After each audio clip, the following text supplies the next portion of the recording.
வணக்கம் மக்களே, மீண்டும் ஒரு பதிவு. இந்த பதிவில் நாம் பார்க்க இருப்பது என்னப்பா, எல்லாரும் என்னோடய ஃபோட்டோவை தமிழ் ஏடிஎம் சேனலில் ரிவீல் பண்ணாலே என் ஃபேஸை போய் பார்த்தீங்களா? இல்லையா? பண்ணலையா? So sad. அதுவும் ஒரு வியூஸ்க்கு வர வைக்கிறதுக்கான ஒரு ஸ்ட்ராட்டஜின்னு நினைக்கிறேன். இதில் ஃபன் என்னென்னா, ஃபேஸ்புக்கில் இருக்கக்கூடிய அனானமஸ் போஸ்ட்டு யார் யாருக்கோ போட்டது போய் நம்மளுக்கு அனானமஸில் போட்டுனுக்கிறானுங்க பயந்தாங்கோலிங்க. ஸோ ஃபன்னாக இருந்துச்சு.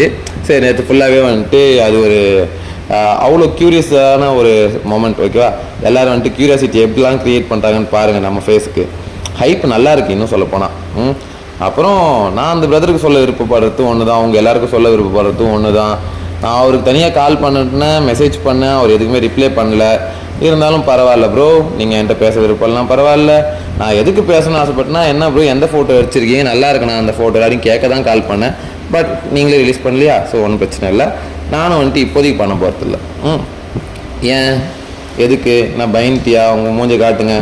உங்கள் மோட்டிவேஷன்லாம் எனக்கு தேவையில்லை ப்ரோ. ஓகேவா? இந்த கம்பெனிக்காக நான் எங்கள் மூஞ்சை ஒன்றும் மறைச்சின்னு உட்காந்து இல்லை. எனக்கு ஒரு டைம் இருக்குது. நான் இங்கே க்யூரியாசிட்டி க்ரியேட் பண்ணிகிட்ருக்கேன். என் ஃபேஸுக்கு ஒரு மதிப்பு இருக்குதுன்னு எனக்கு தெரியும். அது இத்தனை பேர் எதிர்பார்த்துட்ருக்காங்க எனக்கு தெரியும். ஆதரவு கொடுக்குறவங்களும் சரி, எதிர்க்கிறவங்களும் சரி எதிர்பார்த்துட்ருக்காங்கன்னு எனக்கு தெரியும். ஸோ அது அப்படியே எதிர்பார்ப்பை இன்னும் பில்ட் பண்ணணும். யூடியூப் உள்ள இறங்கணும் அப்படின்றப்போ அது எப்படிலாம் நம்மளை வந்துட்டு வளர்த்துக்க முடியுமோ அதுக்கேற்ற மாதிரிலாம் நம்ம க்ரூமிங் பண்ணிக்கிட்டே இருக்கணும். நான் வந்துட்டு இப்போ முடி வளர்த்துனுக்கிறேன். உண்மையை சொல்லலாம், இப்போ முடி வளர்த்துனுக்கிறேன். இன்னும் 2-3 மாதம் வந்துட்டு முடி நல்லா வளர்த்துட்டோன்னா அதுக்கப்புறம் வந்துட்டு பங்கமாக போடலாம் வீடியோ. ஸோ அதுக்கேற்ற மாதிரி, ஏன்னா அந்த ஸ்டைலில் வந்து நான் க்ரியேட் பண்ண பார்த்துட்ருக்கேன். ஸோ அது ஒரு காரணம். ஆனால் 2-3 மாதம்லாம் ஆகாது, நீங்கள் பயப்பட தேவையில்ல மக்களே. நீங்கள் அவ்வளோ நல்லா வெயிட் பண்ண வேண்டாம். நான் வெயிட் பண்ணுறதுக்கு காரணம் உங்கள் எல்லாருக்குமே தெரியும், நான் சிவபக்தன். ஓகேவா? அந்த ஆளை போய் பார்க்கணும்னு நினச்சின்னுக்கிறேன். ஆனால் போக முடியலன்னா போக முடியாமல் இல்லை, அந்த ஆள் கூப்பிடணும். அந்த மனுஷன் கூப்பிட்டாதான் நான் அந்த ஆளை போய் பார்க்க முடியும். அவன் எப்போ கூப்பிட்றானே தெரிய மாட்டேங்குது. கஷ்டமான காலத்தில் எப்போனா வந்துட்டு வாப்பா அப்படின்னு கூப்பிட்டானா, அவன் கூப்பிட்டாலும் போயிடுவேன் கண்டிப்பாக. அவன் இன்னும் எனக்கு கூப்பிடல. அவன்கிட்ட போய் உத்தரவு வாங்காமல் வந்துட்டு நான் எதையும் பண்ணுறது கிடையாது மக்களே. இதான் விஷயம். அவன்கிட்ட நான் போய் உத்தரவு வாங்கிட்டு வரணும். எங்கள் அப்பா சிவன், அவன் வந்து எனக்கு வந்துட்டு உத்தரவு கொடுக்கணும். ஓகே, இது சிவபக்தர்களாக இருக்க எல்லாருக்குமே தெரியும். சிவன் கூப்பிடாம நீ அவனை பார்க்க முடியாது. அந்த ஆள் இன்னும் கூப்பிடல, நானே மன வருத்தத்தில் இருக்கேன். நீங்கள் வேறு மூஞ்சை காட்டு முதுகு காட்டினிக்கிட்டு. நான் நல்லா தான் இருக்கேன் ஓரளவுக்கு. ஸோ காட்டுறதுலாம் ஒன்றும் பிரச்சனை இல்லை. ஆனால் என்னை பொறுத்த வரைக்கும் எங்கள் அப்பா என்னை கூப்பிடணும். நான் அவனை போய் நேரில் ஒரு ஆராதனை பண்ணிட்டு வந்துடுறேன். சரி, அபிஷேகம் ஒன்று பண்ணிட்டு வந்துடுறேன். அவன் மேலே வச்ச விபூதி எடுத்து இட்டுக்கிட்டு வந்துட்டு ஒரு வைராகியத்தோடு பேசுவோம். வைராகியத்தோடு நல்லா பக்திமயமாக காட்சி கொடுப்போம். எங்கேருந்து? அவன் பக்கத்தில் இருந்து காட்சி கொடுன்னு ஆசைப்பட்றேன். புரியுதா? அவன் பக்கத்தில் இருக்கும்போது என்ன யார் தடுக்க முடியும் அப்படின்னு அவனுக்கு ஒரு தைரியம் வரும், கான்ஃபிடென்ட் வரும். நான் அதுக்கேற்ற மாதிரி புஷ் பண்ணிகிட்டு இருக்கேன். அண்டு இது ப்ரைமரி ரீசன். இதை தாண்டி நான் உங்களுக்கு சொல்கிற விஷயம் என்னென்னா, யூடியூப்பில் என் ஃபேஸை கேட்குறதுக்கு யாருக்கும் ரைட்ஸே கிடையாது. ஓகே, யூடியூபே சொல்கிற விஷயம் இதுதான். யூடியூப்பில் நான் என் ஃபேஸை காட்டி தான் வெரிஃபை பண்ணி போட்டிருக்கேன். அதுக்கப்புறம் தான் எனக்கு மானிட்டைசேஷன் அப்ரூவ் ஆச்சு. உங்களுக்கும் வந்திருக்கும்னு நினைக்கிறேன். நீங்கள் ஐடி ப்ரூஃப் கொடுத்துருப்பீங்க. நான் ஐடி ப்ரூஃப் கொடுக்கல, என் ஃபேஸை வச்சு வெரிஃபை பண்ணியிருக்கேன். புரியுதுங்களா? ஸோ அப்படின்றப்போ யூடியூப்பில் ஆல்ரெடி என் ஃபேஸ் ரெஜிஸ்டரில் தான் இருக்குது. யாருக்கு எங்கே தேவையோ அங்கே கொடுத்தாச்சு. அது இந்த நேரத்தில் வந்துட்டு அது அவ்வளோ முக்கியம் மாதிரி எனக்கு தோணலை. ஊர் உலகமே செத்துனுக்கிற மாதிரி இருக்குது. இந்த நேரத்தில் வந்துட்டு என்னை பார்க்குறது அவ்வளோ முக்கியமாக இல்லை. இருந்தாலும் நான் ரிவீல் பண்ணுவேன். ஓகேவா? அவங்க கேட்குறாங்க, இவங்க கேட்குறாங்க. கமெண்ட்ஸ் எல்லாம் வந்துட்டு அவன் மூஞ்சை போட்டு விடு ப்ரோ அப்படின்ட்டுலாம் வந்துட்டு கமெண்ட் போடுறாங்க. பற்றியா? அவன் மூஞ்சை ரிவீல் பண்ணுங்க, ஃபஸ்ட்டு அவனை ரிவீல் பண்ணுங்க அப்படின்ட்டு. அதுக்காக தான் வந்துட்டு நானும் வந்துட்டு தைரியமாக இருக்கிறேன். நீ பண்ணு, நீ முடிஞ்சா பண்ணு. அது நானா இல்லையான்னு கூட நான் கன்ஃபார்ம் பண்ணாதான் உனக்கு தெரியும். நீ இது நான் தான் அப்படின்னு ஆணித்தரமாக ஊர் ஃபுல்லாக தப்பமாட அடித்து சொன்னாலும் நான் வெளியே வரும்போது தான் அது உன்னால் கன்ஃபார்ம் பண்ண முடியும். புரியுதோ? ஸோ அதுக்கேற்ற மாதிரி நான் அழகாக மெயின்டைன் பண்ணி கொண்டு போய்கிட்டு இருக்கேன். எனக்கு இங்கே யாரை பார்த்தும் பயம்லாம் இல்லைப்பா. நான் எனக்கு என்ன இன்ஃபர்மேஷன் வேணுமோ நான் சொல்கிற இன்ஃபர்மேஷன் உங்களுக்கு பொய்ன்னு தோணுதா, வெரிஃபை பண்ணுங்கள். வெரிஃபை பண்ணிட்டு அது பொய்ன்னு ப்ரூஃப் பண்ணுங்கள். இந்த நேற்று போட்டு அந்த டேட்டா இது வந்துட்டு உங்களுக்கு இஷ்யூவாக இருக்குல்ல, சரி நான் அதுக்கு வந்துட்டு இன்னும் விளக்கம் கொடுத்து வேறு வீடியோ போடுறேன். ஏன்னா இங்கே கான்ஃபிடென்ட் லெவலை மெயின்டைன் பண்ணுறது தான் முக்கியம். இங்கே மக்களுக்கு பொய்யான நம்பிக்கை நான் கொடுக்கல.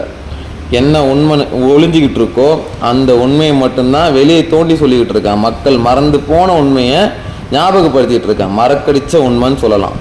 புரியுதா? நானும் அந்த மக்களில் ஒருத்தன் தான்.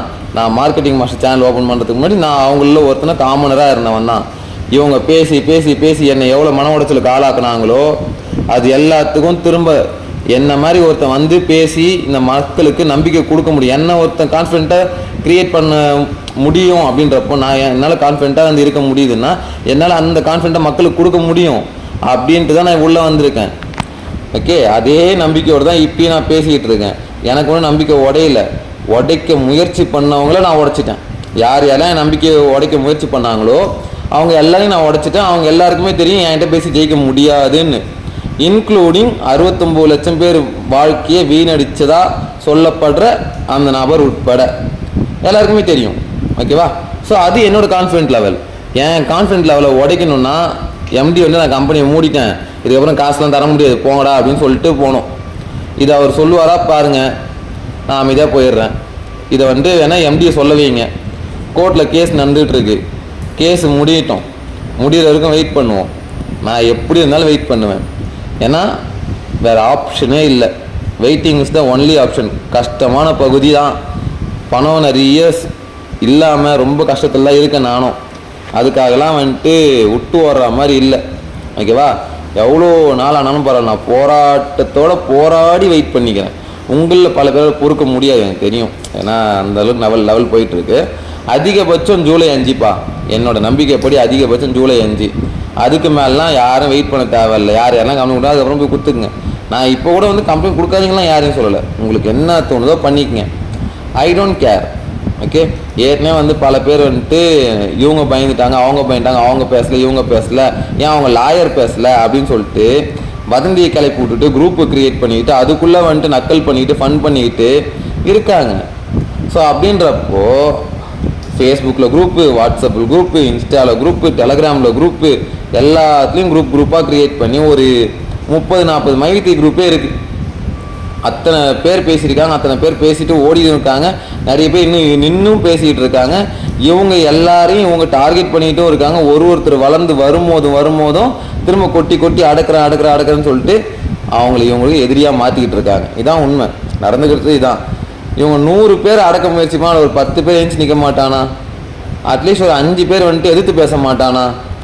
அந்த 5 பேரில் தான் நாங்களும் நிற்கிறோம். ஓகேவா? ஸோ இவங்களுக்கு இப்போ புரியாத விஷயம் என்னென்னா, இவங்க அமைதியாக இருந்திருந்தால் இந்த பிரச்சனை எப்பயும் முடிஞ்சிருக்கும். அமைதியாக இல்லை.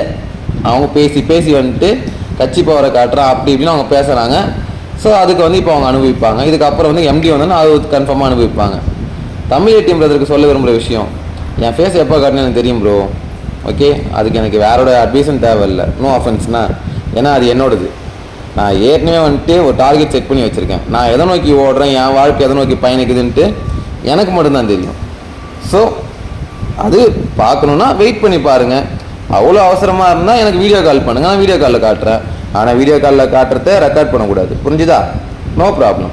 ஏன் தனிப்பட்ட முறையில் என்ன பார்க்கணுன்னவங்கள நான் நேரில் மீட் பண்ணியிருக்கேன். சப்ஸ்கிரைபரை ஓகேங்களா, கிட்டத்தட்ட 3-4 பேர் நான் நேரில் மீட் பண்ணியிருக்கேன். சென்னை வந்து நான் எங்கே பார்க்க முடியும்னு சொல்லிட்டு லைவில் உட்காந்து சொல்லியிருக்கேன். பார்க்கணுன்னா நேரில் கிளம்பி வா. நான் ஏன் இப்போ யூடியூப்பில் போகணுன்னு அவசரம் எனக்கு இல்லை. அவ்வளோதான் ப்ரோ, காம்ப்ளிகேஷன்ஸ் தான் ரொம்ப இல்லை. சரிங்களா? நீங்கள் அங்கே இருக்கீங்க, நான் உங்கள் ஊருக்கு வரும்போது நீங்கள் என்னை பார்க்கலாம். அதுக்குள்ளே நான் ஃபேஸ் ரிவீல் பண்ணலைன்னா நான் கண்டிப்பாக வருவேன். நீங்கள் உங்கள் வீட்டுக்கு அழைப்பு கொடுத்துருந்தீங்க, வந்து தங்கி கோயிலுக்கு பார்க்குறதுக்கு அதெல்லாம் சொல்லியிருந்தீங்க. நான் ஆக்சுவலாக அந்த லைவில் சொன்ன விஷயம், கோயிலை நான் பார்க்குறதுக்கு காசு இல்லைன்னு சொன்னது உங்களுக்கு தப்பாக புரிஞ்சிச்சு. எனக்கு வந்து வேற ஒரு இடத்துலேருந்து ஒரு பேமெண்ட் வரணும். அது வந்தால் தான் நான் போவேன். அதுவே வந்தாலும் எங்கள் அப்பா கூப்பிட்டா தான் போக முடியும். இதுதான் கருத்து. ஓம் நம சிவாய. போயிட்டு வரேன்.